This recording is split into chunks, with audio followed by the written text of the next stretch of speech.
જય માતાજી, જય સોમનાથ। કેમ છો મિત્રો બધા? જો અમે આજે સોમવાર છે, શ્રાવણનો છેલ્લો સોમવાર, સોમવતી અમાસ છે, તો અમે બધા જો સોમનાથ આવ્યા છીએ પરિવાર સંગાથે। હું છું, મારા મિસ્ટર છે,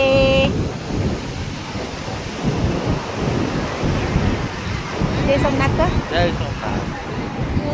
અમે બધા અહીંયા આવ્યા છીએ દર્શન કરવા માટે। જો મિત્રો તમને સોમનાથના દર્શન કરાવું છું, લાઈવ જો દરિયા કિનારો જો કેવો મોજા આવે છે, જો પાણી દરિયો કેટલો સરસ લાગે છે મિત્રો। જો જો તમે કેમ છો મિત્રો? જો જય સોમનાથ।